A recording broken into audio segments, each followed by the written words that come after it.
सनातन भूमि के सभी दर्शकों को सादर प्रणाम।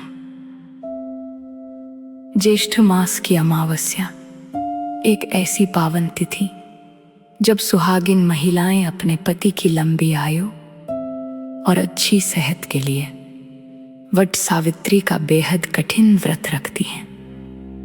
लेकिन क्या आप जानते हैं कि इस व्रत की शुरुआत कैसे हुई?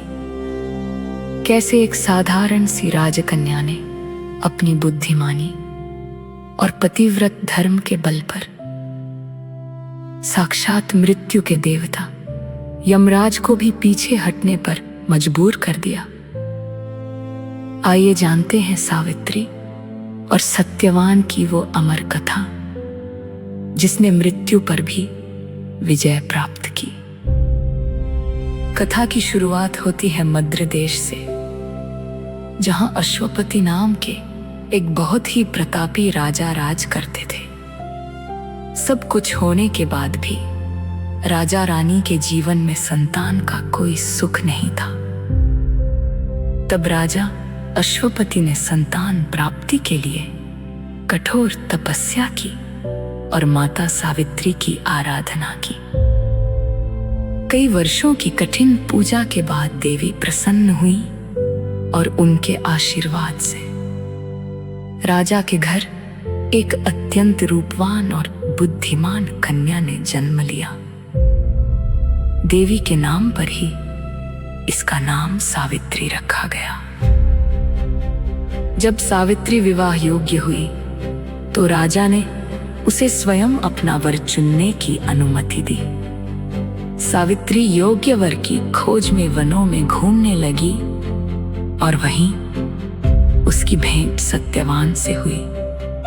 सत्यवान सर्वगुण संपन्न और सत्यवादी थे, लेकिन उनके पिता राजा द्युमत्सेन अपना राजपाट खो चुके थे और अंधे होकर वन में जीवन बिता रहे थे। सत्यवान के गुणों को देखकर सावित्री ने उन्हें ही अपना पति स्वीकार कर लिया। लेकिन जैसे ही सावित्री ये समाचार लेकर महल लौटी तो वहां देवर्षि नारद उपस्थित थे। सत्यवान का नाम सुनते ही नारद जी चौंक गए और चिंतित होकर बोले, हे राजन, सावित्री ने वर चुनने में बहुत बड़ी भूल कर दी है। सत्यवान अल्पायु है। विवाह के ठीक 1 वर्ष बाद उसकी मृत्यु हो जाएगी। ये सुनकर राजा अश्वपति कांप उठे। उन्होंने सावित्री को बहुत समझाया कि वह कोई दूसरा वर चुन ले, लेकिन सावित्री का संकल्प टूट था। उसने दृढ़ता से कहा, पिताजी, आर्य कन्या अपने जीवन में केवल एक बार ही पति का वरण करती है। अब चाहे जो हो, मेरे पति सिर्फ सत्यवान ही होंगे। बेटी के इस अटूट निश्चय के आगे राजा को झुकना पड़ा और दोनों का विवाह हो गया। विवाह के बाद सावित्री राजमहल के सारे ऐशो आराम छोड़कर वन की एक छोटी सी कुटिया में आ गई। वह दिन रात अपने सास ससुर और पति की सेवा में लीन रहने लगी। धीरे धीरे समय बीता और वो दिन भी आ गया जो सत्यवान के जीवन का आखिरी दिन था। सावित्री ने 3 दिन पहले से ही अन्न जल त्याग कर कठिन उपवास शुरू कर दिया था।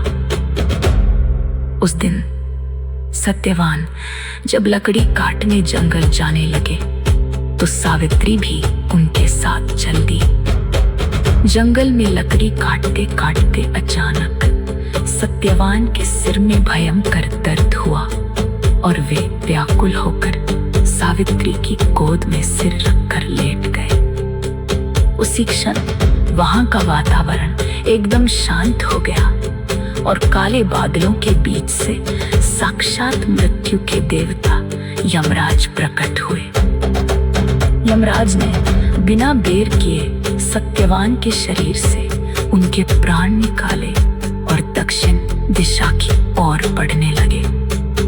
लेकिन सावित्री हारी नहीं, वो भी चुपचाप यमराज के पीछे पीछे चलने लगी।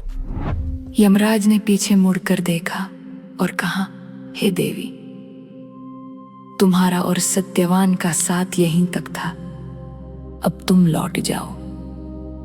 लेकिन सावित्री ने हाथ जोड़कर पूरी शालीनता से कहा, हे धर्मराज, जहां मेरे पति जाएंगे वहां मुझे जाना ही होगा। यही पत्नी का धर्म है और यही मेरी निष्ठा है। सावित्री के इस साहस और धर्मनिष्ठा को देखकर यमराज पिघल गए। उन्होंने कहा, हे पतिव्रता नारी, मैं तुम्हारे इस त्याग से प्रसन्न हूं। सत्यवान के प्राणों के अलावा तुम मुझसे कोई भी 3 वरदान मांग लो और यहां से लौट जाओ। सावित्री ने पहले वरदान में अपने अंधे सास ससुर की आंखों की रोशनी और उनका खोया हुआ राज्य मांगा। यमराज ने कहा, तथास्तु। दूसरे वरदान में उसने अपने पिता के लिए 100 पुत्र मांगे ताकि उनका वंश आगे बढ़े। यमराज ने कहा, तथास्तु। अब बारी थी तीसरे और आखिरी वरदान की, और यहीं सावित्री ने अपनी अद्भुत बुद्धिमानी का परिचय दिया। उसने यमराज की आंखों में देखते हुए विनम्रता से कहा, हे प्रभु, यदि आप मुझ पर प्रसन्न हैं तो मुझे 100 यशस्वी पुत्रों की माता बनने का वरदान दें। यमराज सावित्री की भक्ति में ऐसे खोए थे कि उन्होंने बिना सोचे समझे मुस्कुराते हुए कह दिया, तथास्तु। लेकिन तभी सावित्री ने मुस्कुराकर कहा, हे धर्मराज, आप तो न्याय के देवता हैं। भला एक पतिव्रता नारी अपने पति के बिना संतान को कैसे जन्म दे सकती है? इसलिए अपने ही वरदान को पूरा करने के लिए आपको मेरे पति के प्राण लौटाने होंगे। यमराज सावित्री की इस अद्भुत चतुराई और पतिभक्ति को देखकर निरुत्तर हो गए। वे समझ गए कि इस नारी के संकल्प को हराना असंभव है। वे मुस्कुराए और उन्होंने सत्यवान के प्राणों को पाश से मुक्त कर दिया। सत्यवान वन में ऐसे उठ बैठे जैसे गहरी नींद से जागे हों।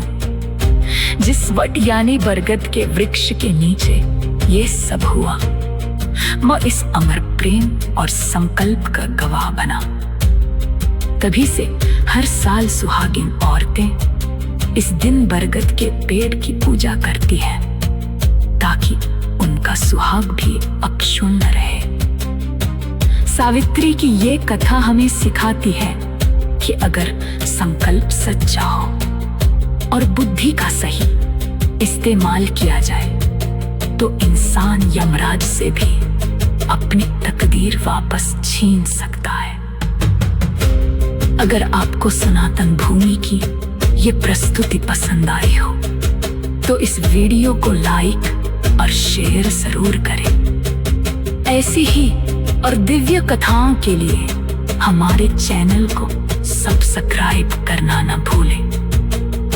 कमेंट में जय माता सावित्री जरूर लिखें। धन्यवाद। सनातन धर्म की